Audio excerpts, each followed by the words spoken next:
पढ़ेंगे हमारे अतीत का अध्याय 2। आखेट खाद्य संग्रह से भोजन उत्पादन तक। तुषार की रेल यात्रा। तुषार अपने रिश्तेदार की शादी में दिल्ली से चेन्नई जा रहा था। रेल में उसे खिड़की वाली सीट मिल गई, जहां से वह बाहर का नज़ारा देखने में मग्न हो गया। तेज़ दौड़ती गाड़ी से उसने देखा कि पेड़ पौधे, घर, खेत खलिहान बड़ी तेजी से पीछे की ओर छूटते चले जा रहे थे।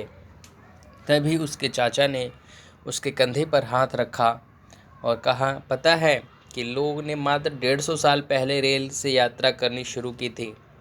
बस तो इसके कुछ दशक बाद ही आई। तुषार ने सोचा कि जब लोगों के पास आने जाने के लिए तेज़ रफ्तार वाली सवारियां नहीं थी, तो क्या वे यात्रा नहीं करते थे? क्या वे अपनी सारी ज़िंदगी एक ही जगह पर बिता दिए करते थे? नहीं, ऐसी बात नहीं थी। आरंभिक मानव आखिर वे इधर उधर क्यों घूमते थे?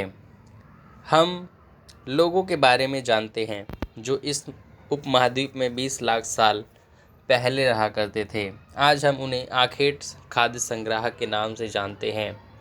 भोजन का इंतज़ाम करने की विधि के आधार पर उन्हें इस नाम से पुकारा जाता है। आमतौर पर खाने के लिए वे जंगली जानवरों का शिकार करते थे, मछलियाँ और चिड़ियाँ पकड़ते थे, फल मूल, दाने, पौधे, पत्तियाँ, अंडे इकट्ठा किया करते थे। आखेट खाद्य संग्राहक समुदाय के लोग एक जगह से दूसरी जगह पर घूमते रहते थे। ऐसा करने के कई कारण थे। पहला कारण यह है कि अगर वे एक ही जगह पर ज़्यादा दिनों तक रहते तो आसपास के पौधे, फल और जानवरों को खाकर समाप्त कर देते थे। इसलिए और भोजन की तलाश में इन्हें दूसरी जगहों पर जाना पड़ता था। दूसरा कारण यह है कि जानवर अपने शिकार के लिए या फिर हिरण और मवेशी अपना चारा ढूंढने के लिए एक जगह से दूसरी जगह जाया करते थे। इसलिए जानवरों का शिकार करने वाले लोग भी इनके पीछे पीछे जाया करते होंगे। तीसरा कारण यह है कि पेड़ों और पौधों में फल फूल अलग अलग मौसम में आते हैं, इसलिए लोग उनकी तलाश में उपयुक्त मौसम के अनुसार अन्य इलाकों में घूमते होंगे। और चौथा कारण यह है कि पानी के बिना किसी भी प्राणी या पेड़ पौधे का जीवित रहना संभव नहीं होता और पानी झील, झरनों, नदियों में ही मिलता है। यद्यपि कई नदियों और झीलों का पानी कभी नहीं सूखता, कुछ झील और नदियों में पानी बारिश के बाद ही मिल पाता है। इसलिए ऐसा झीलों और नदियों के किनारे बसे लोगों को सूखे मौसम में पानी की तलाश में इधर उधर जाना पड़ता होगा। आरंभिक मानव के बारे में जानकारी कैसे मिलती है? पुरातत्वविदों को कुछ ऐसी वस्तुएं मिलती हैं जिसका निर्माण और उपयोग आखेट खाद्य संग्राहक किया करते थे। यह संभव है कि लोगों ने अपने काम के लिए पत्थरों, लकड़ियों और हड्डियों के औजार बनाए हो। इनमें से पत्थरों के औजार आज भी बचे हैं। इनमें से कुछ औजारों का उपयोग फल फूल काटने, हड्डियां और मांस काटने तथा पेड़ों की छाल और जानवरों की खाल उतारने के लिए किया जाता है। कुछ के साथ हड्डियों तथा या लकड़ियों के मुट्ठे लगाकर भाले और बाण जैसी हथियार बनाए जाते थे। कुछ औजारों से लकड़ियां काटी जाती थीं। लकड़ियों का उपयोग ईंधन के साथ साथ झोपड़ियां और औजार बनाने के लिए भी किया जाता था। रहने की जगह निर्धारित करना। मानचित्र 2 को देखो। यह है मानचित्र 2। लाल त्रिकोण वाले स्थान वे पूरा स्थल है जहां पर आखेट खाद्य संग्राहक होने के प्रमाण मिले हैं। ये भीमबेटका, हुंसगी, कुरनूल गुफाएं ये लाल त्रिकोण के निशान हैं जहां पर खाद्य संग्राहक होने के प्रमाण मिलते हैं। इसके अलावा भी और कई स्थानों पर आखेट खाद्य संग्राहक रहते थे। मानचित्र में सिर्फ कुछ गिने चुने स्थान को ही चिन्हित किए गए हैं। कई पुरास्थल नदियों और झीलों के किनारे पाए गए हैं। चूँकि पत्थर के उपकरण बहुत महत्वपूर्ण थे, इसलिए लोग ऐसी जगह ढूंढते रहते थे जहां अच्छे पत्थर मिल सके। जिन गुफाओं में लोग रहते थे उनमें से कुछ दीवारों पर चित्र भी मिले हैं, जिसमें कुछ सुंदर उदाहरण मध्य प्रदेश और दक्षिण उत्तर प्रदेश की गुफाओं से मिले चित्र हैं। इसमें जंगली जानवरों की बड़ी कुशलता से सजीव चित्रण किया गया है। मध्य प्रदेश में अगर देखा जाए तो भीमबेटका की गुफाओं को जो है पुरास्थल व वहाँ की गुफाओं में कंदराएँ जो हैं वो मिली हैं। लोग इन गुफाओं में रहते थे क्योंकि उन्हें बारिश, धूप और हवाओं से राहत मिलती थी। ये गुफाएं जो थी नर्मदा घाटी के पास पाई गई हैं। पुरास्थल की बात की जाए तो पुरास्थल उस स्थान को कहते हैं जहां औजार, बर्तन और इमारतों जैसी वस्तुओं के अवशेष मिलते हैं। ऐसी वस्तुओं का निर्माण लोगों ने अपने काम के लिए किया था और बाद में उन्हें वे वहीं छोड़ गए। ये ज़मीन के ऊपर, अंदर, कभी कभी समुद्र और नदी के तल पर भी पाए जाते हैं। इन पुरास्थलों के बारे में आपको अगले अध्यायों में बताया जाएगा। आग की खोज। मानचित्र 2 में कुरनूल गुफाएं ढूंढो। ये रही मानचित्र 2 और ये रहा कुरनूल गुफाएं। और कुरनूल गुफाएं यहाँ पर राख के अवशेष मिले हैं। इसका मतलब यह है कि आरंभिक लोग आग जलाना सीख गए थे। आग का इस्तेमाल कई कार्यों के लिए किया गया होगा, जैसे कि प्रकाश के लिए, मांस भूनने के लिए, खतरनाक जानवरों को दूर भगाने के लिए। आज हम आग का उपयोग किस लिए करते हैं? आज हम आग का उपयोग किस लिए करते हैं? हम आग का उपयोग खाना बनाने के लिए करते हैं। ठीक है। अब देखते हैं बदलती जलवायु। लगभग 12,000 साल पहले दुनिया की जलवायु में बड़े बदलाव आए और गर्मी बढ़ने लगी। इसके परिणाम स्वरूप कई क्षेत्रों में घास वाले मैदान बनने लगे। इससे हिरण, बारहसिंगा, भेड़, बकरी और गाय जैसे उन जानवरों की संख्या बढ़ी जो घास खाकर जिंदा रह सकते थे। जो लोग इन जानवरों का शिकार करते थे वे इनके पीछे आए और इनके खाने पीने की आदत और प्रजनन के समय की जानकारी हासिल करने लगे। हो सकता है कि तब लोग इन जानवरों को पकड़कर अपनी ज़रूरत के अनुसार पालने की बात सोचने लगे हों। साथ ही इस काल में ही मछली भी भोजन का महत्वपूर्ण स्रोत बन गई। खेती और पशुपालन की शुरुआत। इसी दौरान उपमहाद्वीप में भिन्न भिन्न इलाकों में गेहूं और जौ के धान जैसे अनाज प्राकृतिक रूप से उगने लगे थे। शायद महिलाओं और पुरुषों और बच्चों ने इन अनाजों को भोजन के लिए बटोरना शुरू कर दिया होगा। साथ ही वह यह भी सीखने लगे कि यह अनाज कहाँ उगते थे और कब पककर तैयार होते थे। ऐसा करते करते लोगों ने इन अनाजों को खुद पैदा करना सीख लिया होगा। इस प्रकार धीरे धीरे वे कृषक बन गए होंगे। इसी तरह लोगों ने अपने घरों के आसपास चारा रखकर जानवरों को आकर्षित कर उन्हें पालतू बनाया होगा। सबसे पहले जंगली जानवर को पालतू बनाया गया वह कुत्ते का जंगली पूर्वज था। धीरे धीरे लोग भेड़, बकरी, गाय और सूअर जैसे जानवरों को अपने घर के नज़दीक आने को उत्साहित करने लगे। ऐसे जानवर झुंड में रहते थे और ज़्यादातर घास खाते थे। अक्सर लोग अन्य जंगली जानवरों के आक्रमण से इनकी सुरक्षा किया करते थे और इसी तरह धीरे धीरे पशुपालक बन गए होंगे। क्या तुम बता सकते हो कि सबसे पहले कुत्ते को ही पालतू क्यों बनाया गया? देखो, कुत्ते को पालतू इसलिए बनाया जाता है क्योंकि वो कम खाकर भी जी जाता है और अच्छी खासी जो है चमचागिरी भी कर लेता है, यानी कि रखवाली कर लेता है। घरेलूकरण की प्रक्रिया। लोगों द्वारा पौधे उगाने और जानवरों की देखभाल करने के लिए घरेलूकरण की प्रक्रिया का नाम दिया गया। आप अपनाए गए ये पौधे तथा जानवर अक्सर जंगली पौधे तथा जानवरों से भिन्न होते हैं। इनकी वजह से यह है कि इस प्रक्रिया के तहत अपनाए गए पौधे या जानवरों का लोग चयन करते हैं। उदाहरण पर लोग उन्हीं पौधे का तथा जानवरों का चयन करते हैं जिनके बीमार होने की संभावना कम हो, यानी नहीं, लोग उन्हीं पौधे को चुनते हैं जिनमें बड़े दाने वाले अनाज पैदा होते हैं। साथ उन्हीं मजबूत डंठल अनाज के पकने दाने के भार को संभाल सके।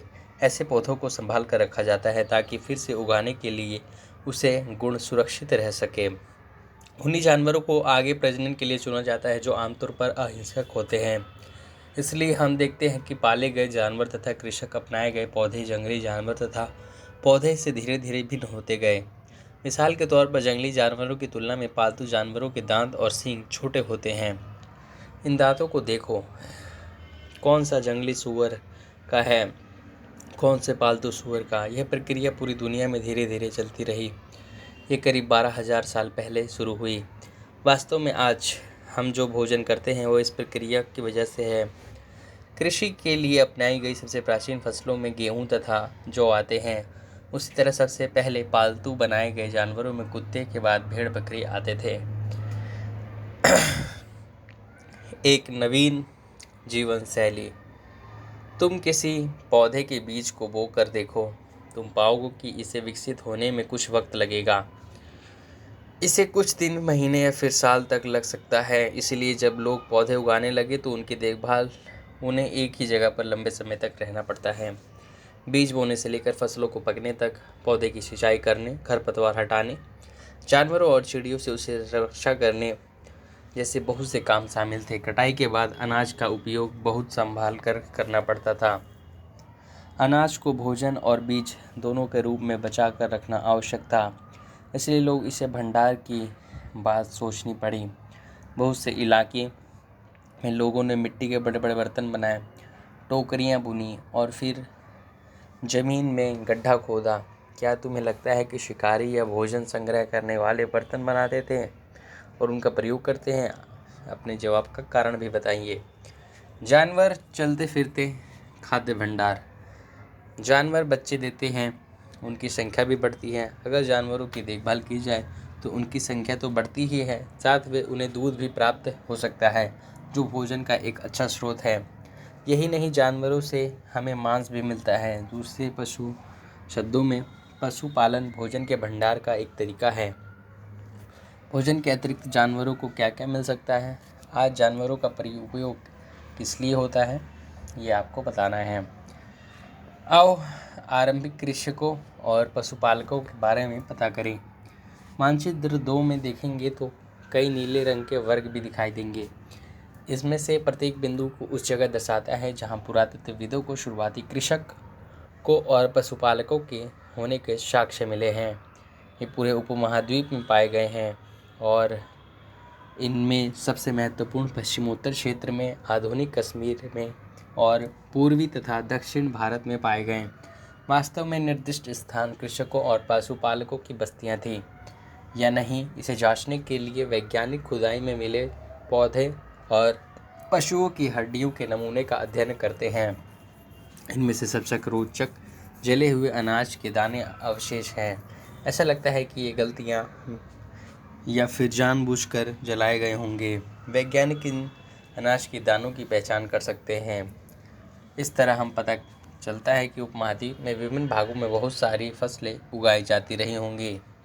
वैज्ञानिक विभिन्न जानवरों की हड्डियों को भी पहचान कर सकते हैं। स्थायी जीवन की और पुरातत्वविदों को कुछ पुरास्थलों पर झोपड़ियों और घरों के निशान मिले हैं, जैसे बुर्जहोम। वर्तमान में कश्मीर के लोग गड्ढे के नीचे घर बनाते थे। यह गर्तावास कहा जाता है।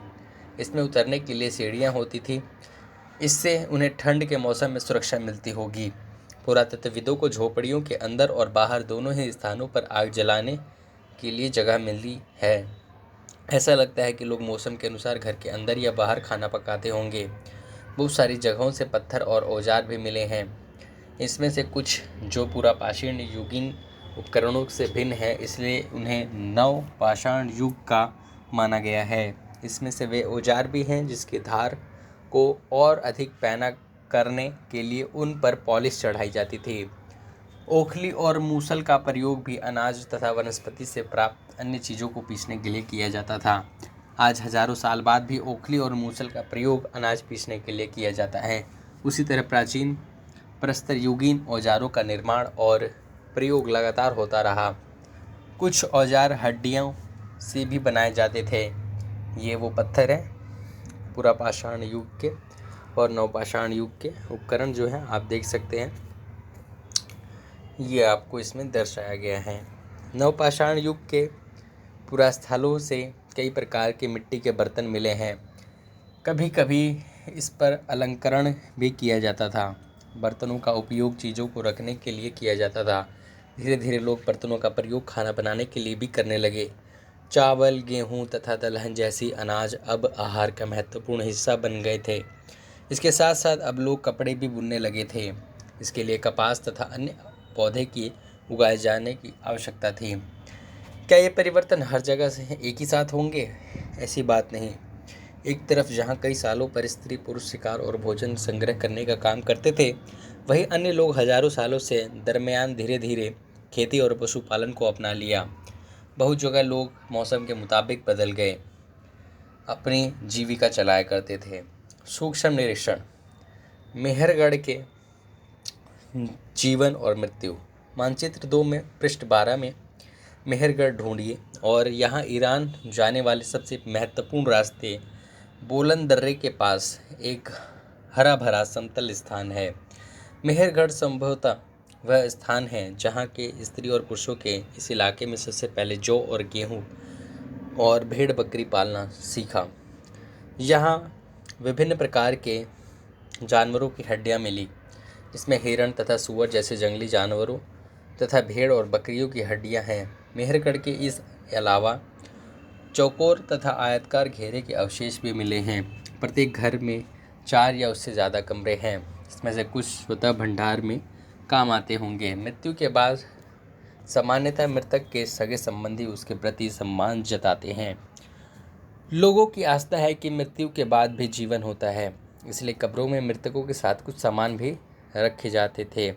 मेहरगढ़ में दफनाई गई कब्र मिली हैं। इस कब्र में इस मृतकों के साथ एक बकरी को भी दफनाया गया था। संभवतः इसे परलोक में मृतक के खाना बनाने के लिए रखा गया होगा। इस चित्र में आप देख सकते हैं उस कब्र को, ये कंकाल और उसके साथ बकरी के भी अवशेष जो है दिखेंगे। ये मेहरगढ़ में घर के चित्र हैं और ये कुछ मिट्टी के बर्तन जो उस समय प्राप्त हुए थे। आज के लिए इतना ही। धन्यवाद।